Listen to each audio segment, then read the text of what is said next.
नमस्कार दोस्तों, toppers club IAS academy में आपका स्वागत है। दोस्तों, लास्ट टाइम की तरह जिस तरीके से मैंने लास्ट टाइम 2 क्विज़ को अपलोड किया था, आज उसी कड़ी में हम एक जो पेडागोगी का एक इम्पॉर्टेंट चैप्टर है जिसको हम बोलते हैं अधिगम। चाहे ये पेडागोगी में अधिगम हो, चाहे लैंग्वेज अधिगम हो, चाहे वो बाल विकास अधिगम हो, दोनों में अधिगम का रोल बहुत इंपॉर्टेंट है। आज हम जो क्विज के 10 क्वेश्चन सॉल्व करेंगे वो इसी चैप्टर से करेंगे और देखेंगे कि कैसे अधिगम बच्चे की जो इसको लर्निंग प्रोसेस होता है उसको परिवर्तित करता है, या भाषा परिवर्तन के माध्यम से भाषा अधिगम के माध्यम से बच्चा कैसे अपने आप बहुत सारा ज्ञान जो है वो अपने माइंड में ज्ञानात्मक विधि से संग्रहित करता है। चलिए दोस्तों, आज देखते हैं कि जो अधिगम है इसका पहला क्वेश्चन क्या है। तो हम देखते हैं कि जो अधिगम है, ठीक है, ठीक है। पहला क्वेश्चन है, अधिगम के संदर्भ में कौन सा कथन सही नहीं है। मीन्स क्या पूछ रहा है क्वेश्चन में, सबसे पहले सबसे ज़्यादा इंपॉर्टेंट चीज़ इसमें ये है कि हमको क्वेश्चन को बहुत अच्छे तरीके से पढ़ना चाहिए। है और नहीं है वाला ये जो सेक्शन है ना, ये बहुत अच्छे तरीके से डायग्नोस करना चाहिए, ठीक है। कौन सा अधिगम, क्या हमने बताया था, पहले इसके ऑप्शन देख लेते हैं। पहला है व्यक्ति के सर्वांगीण विकास में सहायक, ज्ञान के व्यवहारिक प्रयोग में सहायक, विषय वस्तु को रटकर याद करने में सहायक और व्यक्ति के व्यवहार में परिवर्तन लाने में सहायक। तो अधिगम मैंने पहले बताया था कि जो मेरा लेक्चर था language acquisition and language learning वाले में, तो मैंने बताया था अधिगम जो है वो एक नेचुरल प्रोसेस है। हम किसी को ज़बरदस्ती कोई चीज़ नहीं समझा सकते, ना किसी को ज़बरदस्ती कोई चीज़ बता सकते हैं। तो अब इससे देखते हैं कि अधिगम के संदर्भ में कौन सा कथन सही नहीं है। तो ये तो सही है, सर्वांगीण विकास में सहायक होता है, ज्ञान के व्यवहारिक प्रयोग में सहायक भी होता है, विषय वस्तु को रटकर याद करने में सहायक। ये जो क्वेश्चन है, हम इसको आंसर ये सही है, लेकिन ये अधिगम जो बच्चा लर्न करता है उसको रटना नहीं पड़, क्योंकि लर्निंग क्या है, एक नेचुरल प्रोसेस है, रटना उसमें कहीं पे भी नहीं मेंशन होता है। तो इसलिए ये जो आंसर होगा वो सी वाला सही आंसर होगा। नहीं पूछ रहा इसलिए सी वाला आंसर सही होगा। बाकी ये तीनों जो ऑप्शन है ये बच्चे की लर्निंग में सहायक होते हैं, ठीक है। चलिए नेक्स्ट देखते हैं। सीखना, जो अगला क्वेश्चन है, सीखना व्यवहार में उत्तरोत्तर सामंजस्य की प्रक्रिया है। अब इसका सीधा सीधा ये एक भाषा विज्ञानी कह सकते हैं या एक साइको मनोविज्ञानी कह सकते हैं, जिन्होंने एक थ्योरी दी, एक थ्योरी में एक अपना कोट किया कि सीखना व्यवहार में उत्तरोत्तर सामंजस्य की प्रक्रिया है। यह कथन किस प्रसिद्ध विद्वान का है, ठीक है। हमको इसमें बताना है कि जो ये जिसका कोटेशन है, जिन्होंने ये बात कही, ये किस राइटर ने कही। तो इसमें तो सीधा सीधा आपका आंसर पहला ऑप्शन है, स्किनर ने की या गिलफोर्ड ने की या कॉल्विन ने की या इनमें से कोई नहीं। तो हम देखते हैं कि जो सीखना, लर्निंग के बारे में सबसे ज़्यादा किसने दिया, अपना मत दिया। और इसमें आप सीधा सीधा आप समझ सकते हैं कि जो स्किनर हैं, ठीक है, ये भाषा विज्ञानी भी हैं और मनोविज्ञानी भी हैं। तो इसका जो ऑप्शन होगा वो होगा ए, ठीक है, स्किनर ने बोला, ठीक है। अगला क्वेश्चन हम देखते हैं कि पहले से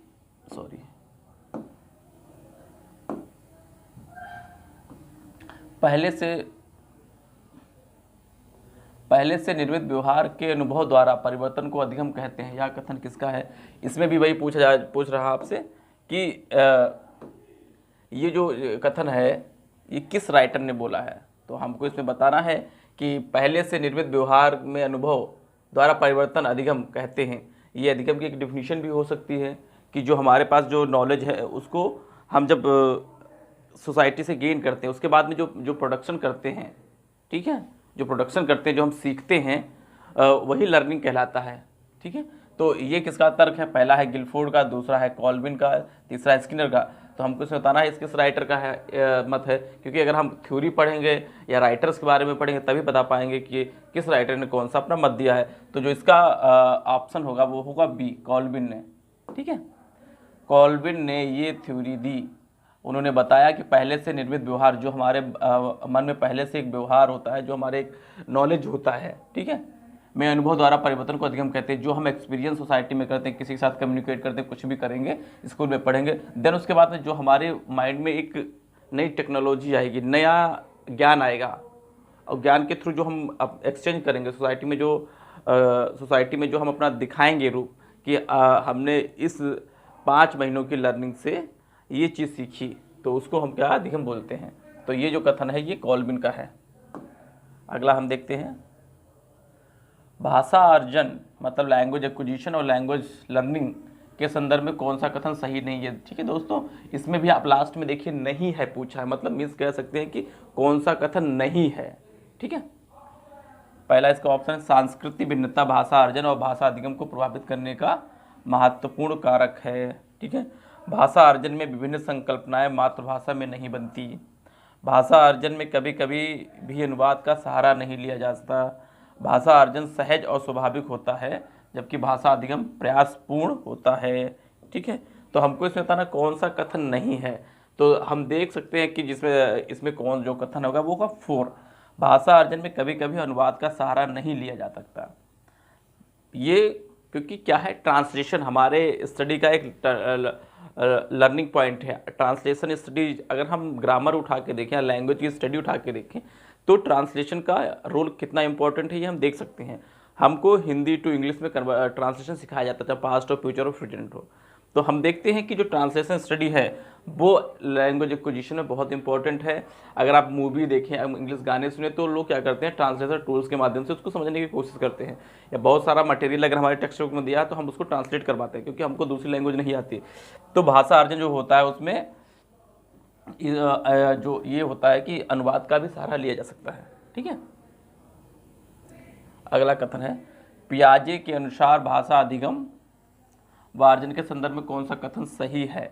मतलब पियाजे ने कौन सा अपना एक थ्योरी में बोला था, बताया था कि भाषा अर्जन कौन सी प्रोसेस के थ्रू होता है। तो हम इसमें देखते हैं कि जो पहला इसमें ऑप्शन, भाषिक क्षमता जन्मजात होती है, परिवेश के साथ साथ अंतःक्रिया से विकसित होती है, समाज के संदर्भ साथ संपर्क का परिणाम है, बाह्य उद्दीपन का परिणाम है, स्टिमुलस जिसको हम बोलते हैं उद्दीपन। तो हमको बताना है कि इसमें कौन सा जो है क्रिया जीन पियाजे ने बताई। ठीक है, तो इसमें इसका जो आंसर होगा वो होगा बी। इन्होंने बोला कि परिवेश के साथ साथ अंतःक्रिया से विकसित होती है, मतलब जो लर्निंग होती है वो मतलब इन्वायरमेंटल, जो हमारे परिवार का जो भी वो होता है, बैकग्राउंड होता है, जहाँ पे बच्चा रहता है उसके थ्रू भी सीखता है, और अंतःक्रिया से भी विकसित होता है। मतलब अब बच्चा क्या होता है, लर्निंग करता है, पहले वो बोल जब अर्ली एज में होता है तो बोल नहीं पाता है, तो वो अपने जो भी सोसाइटी में लोग बोलते हैं उसको वो गेन करता है, देन अपने आप अंदर सेल्फ से वो उसको कुछ ना कुछ एक्टिविटी करता है, देन वो उसके बाद में प्रोड्यूसिंग होता है, जब वो बोलने की स्टेज में आ जाता है। तो परिवेश के साथ साथ अंतःक्रिया से भी विकसित होता है क्या, भाषा अधिगम और अर्जन। ठीक है, अगला हम देखते हैं कि भाषा का अस्तित्व एवं विकास के बाहर नहीं हो सकता। भाषा का अस्तित्व एवं विकास किसके बाहर नहीं हो सकता, मतलब कौन सी ऐसी इंपॉर्टेंट चीज़ है जहाँ पे भाषा जो डेवलपमेंट होगा वो बहुत इंपॉर्टेंट होता है, वो मतलब मेन फैक्टर कौन सा है जहाँ पे हम भाषा को प्राइमरी रूप में देखते हैं। तो मैंने बताया था कि आपको पहले बताया था, ऑप्शन देखो, परिवार, साहित्य, समाज व विद्यालय, कि बच्चे की जो प्राइमरी जो स्टेज होती है वो परिवार ही होती है, लेकिन इसमें आपका जोड़ दिया अस्तित्व, ठीक है, और विकास की बात कर दिया। ठीक है, तो विकास अगर सिर्फ होता तब तो हम इसको परिवार मानते, लेकिन भाषा का अस्तित्व में विकास, अस्तित्व जोड़ दिया। तो अस्तित्व का मतलब क्या होता है कि लैंग्वेज कोई एक इंडिविजुअल जगह पे तो बोली नहीं जाएगी, या एक इंडिविजुअल व्यक्ति नहीं बोल सकता। अस्तित्व का मतलब किसी ग्रुप में कोई भी भाषा बोली जाती है या कोई ग्रुप का मेंबर होता है, तो ग्रुप का मतलब हम क्या लगाते हैं, तो ग्रुप का सीधे सीधा मतलब होता है समाज। ठीक है, तो भाषा का अस्तित्व एवं विकास समाज के बाहर नहीं हो सकता। तो जो क्योंकि इसका क्षेत्र बढ़ा दिया गया, अस्तित्व विकास की बात करता है, तो समाज में भाषा जो होती है वो दोनों रूपों में बोली जाती है, वहाँ से बच्चा ज्ञान करता है। क्योंकि जब बच्चा पैदा होता है वो जब 2 या 2 से अधिक लोग जहाँ बैठेंगे वहाँ पे समाज का निर्माण होता है। ठीक है, जब 2 या 2 से अधिक लोग किसी भी सिचुएशन में रहते हैं, किसी भी इन्वायरमेंट में रहते हैं, तो वहाँ पे समाज का निर्माण होता है। तो हम कह सकते हैं भाषा का अस्तित्व एवं विकास समाज के बाहर नहीं हो सकता। सोसाइटी में भाषा मौजूद है और सोसाइटी में लोग भी मौजूद हैं। ठीक है,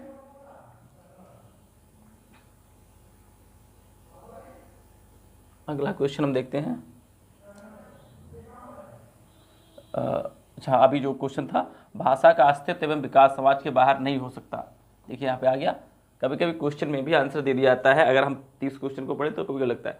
तो ये कथन किसने कहा, इसमें बताना है भाषा का अस्तित्व में विकास समाज के बाहर नहीं हो सकता। मतलब सोसाइटी पे सबसे ज़्यादा जोर किसने दिया कि बच्चे का सर्वांगीण विकास समाज के द्वारा ही होता है। तो हम इसमें देखते हैं कि जो सोसाइटी पे सबसे ज़्यादा दिया है वो है वाइगोत्स्की। वाइगोत्स्की ने बोला कि बच्चे का संपूर्ण विकास समाज में ही निहित होता है। ठीक है। चॉम्स्की में भाषा सिद्धांत दिया, ओरोनिक, जीन पियाजे मन का सिद्धांत दिया। तो इस तरीके से देखें वाइगोत्स्की ने इन्वायरमेंट और सोसाइटी और पर्यावरण को बहुत ज़्यादा महत्व दिया कि बच्चे का जो विकास जो डेवलपमेंट होगा वो समाज में निहित होता है। चलिए नेक्स्ट देखते हैं। अगला जो क्वेश्चन, भाषा अर्जन के संबंध में कौन सा कथन सत्य है। मतलब लैंग्वेज एक्विजिशन के बारे में कौन सा कथन सत्य है। भाषा सीखना एक उद्देश्य होता है। समाज संस्कृत परिवेश के अनुसार अर्थ ग्रहण की प्रक्रिया स्वाभाविक होती है। भाषा अर्जन में बच्चे बहुत से अधिक प्रयास करना पड़ता है और भाषा अर्जन में किसी अन्य भाषा का व्याघात होता है, मतलब दूसरी भाषा का ह्रास होता है, मतलब उसकी जो आइडेंटिटी है वो कम होती है। तो ऐसा एकदम से नहीं है। तो जो इसका आंसर होगा वो होगा आपका बी। ठीक है, मैंने पहले ही निशान लगा दिया था। समाज संस्कृत परिवेश के अनुसार अर्थ ग्रहण की प्रक्रिया स्वाभाविक होती है, क्योंकि लैंग्वेज एक्विजिशन क्या है, नेचुरल प्रोसेस है। एक्वायर ग्रहण करना, सीधे से मतलब एक्वायर मतलब ग्रहण करना। ग्रहण करना का मतलब होता है कि लर्न करना और ग्रहण करना दोनों में डिफरेंस है। लर्न करना क्या होता है, हम किसी को सिखाते हैं या कहीं बच्चा जाता है वो इनडायरेक्ट मेथड होता है। ये क्या है, डायरेक्ट मेथड होता है। आप सोसाइटी में कोई चीज़ देखती हैं तो जस्ट रैंडमली आपके माइंड में क्लिक करता है। तो लैंग्वेज एक्विजिशन क्या है, वो रैंडमली है और स्वाभाविक क्रिया है। ठीक है, तो इसका जो आंसर होगा वो होगा बी। अगला क्वेश्चन है, विद्यालय के बाहर का जीवन और वहां से प्राप्त ज्ञान एवं अनुभव सीखने के लिए आवश्यक प्रेरणा देता है, क्योंकि ठीक है, ये जो लर्निंग बोला गया, लर्निंग क्या होता है, विद्यालय में ही होती है। ये लैंग्वेज एक्विजिशन नहीं हो सकता। मानक बर्तनी का सम्यक ज्ञान मिलना, लेखन की विभिन्न शैलियों का परिचय मिलना, समृद्ध भाषिक परिवेश मिलना, इसमें व्याकरण नियमों की जानकारी प्राप्त होना। तो विद्यालय में जिस तरीके की लर्निंग दी जाती है वो किस रूप में हमको मिलती है और वो किस तरीके के हमको मोटिवेट करती है। तो जो दोस्तों इसका जो आंसर होगा वो होगा सी, समृद्ध भाषिक परिवेश मिलना। ठीक है, मीन्स कह सकते हैं कि क्या होता है कि स्कूल में क्या होता है, सिर्फ एक ही बैकग्राउंड के बच्चे नहीं आते, स्कूल में बहुत सारे बैकग्राउंड के बच्चे आते हैं और उनकी लैंग्वेज डिफरेंट होती है। क्योंकि लैंग्वेज का सिग्न क्या होता है, लैंग्वेज जो होती है वो घर और समाज से डिराइव होती है। और लेकिन स्कूल में क्या होता है, घर और समाज के बहुत सारे डिफरेंट वातावरण के बच्चे वहाँ आते हैं। तो उनसे जब कन्वर्सेशन होता है तो जो परिवेश होता है, जो उसका माहौल होता है, बहुत डिफरेंट होता है। ठीक है, अगला क्वेश्चन हमारा है 10वां क्वेश्चन होगा। आज हम लोग 10 क्वेश्चन करेंगे, 11वां क्वेश्चन मैं आपके लिए छोड़ दूंगा। बच्चे की भाषाई विकास में समाज की महत्वपूर्ण भूमिका होती है, यह विचार किसका है। ठीक है, अब वही देखो क्वेश्चन आएगा समाज। ठीक है, इससे पहले भी मैंने बताया था बच्चे की भाषाई विकास में समाज की महत्वपूर्ण भूमिका होती है, यह विचार किसका है। इसको पहले भी हम लोग देख चुके हैं और हम आपको बताएंगे कि इसका सबसे इम्पोर्टेंट आंसर होगा वाइगोत्स्की, क्योंकि वाइगोत्स्की ने समाज और परिवेश को सबसे ज़्यादा महत्वपूर्ण बताया है बच्चे के विकास में। ठीक है, तो दोस्तों आज के लिए ही बस इतना ही। आपके लिए हम 11वां क्वेश्चन छोड़ दे रहे हैं। उसमें 11वें में क्या है कि चॉम्स्की के अनुसार कौन सा कथन सही है। मीन्स चॉम्स्की ने बच्चे की लर्निंग के लिए कौन सा आंसर एप्रोप्रिएट बताया है। बच्चों में भाषा सीखने की जन्मजात क्षमता होती है, बच्चों में भाषा सीखने की जन्मजात क्षमता नहीं होती है, बच्चों में भाषा सीखने की क्षमताएँ बहुत सीमित होती हैं और बच्चों में को व्याकरण सिखाना जरूरी होता है। तो दोस्तों आज के लिए ये क्वेश्चन 11वां क्वेश्चन जो है वो आपके लिए मैंने छोड़ दिया। आप इसे कमेंट्स में बताएं कि इसका आंसर कौन सा होगा। तो दोस्तों लैंग्वेज एक्विजिशन और लैंग्वेज लर्निंग से रिलेटेड कुछ 10 इंपॉर्टेंट क्वेश्चन आज हम लोगों ने सॉल्व किए। आशा है, उम्मीद है कि आपको समझ में आया होगा। और अगर आप अपना कुछ व्यूज़ देना चाहते हैं या कमेंट्स करना चाहते हैं तो अवश्य हमारे यूट्यूब चैनल के माध्यम से आप कमेंट करिए और इसके बारे में हम और अच्छे से तैयारी करेंगे और अच्छे से अप्रोप्रिएट करेंगे। तो दोस्तों आज के लिए बस इतना ही। आप मेरे चैनल को लाइक, सब्सक्राइब और कमेंट जरूर करें।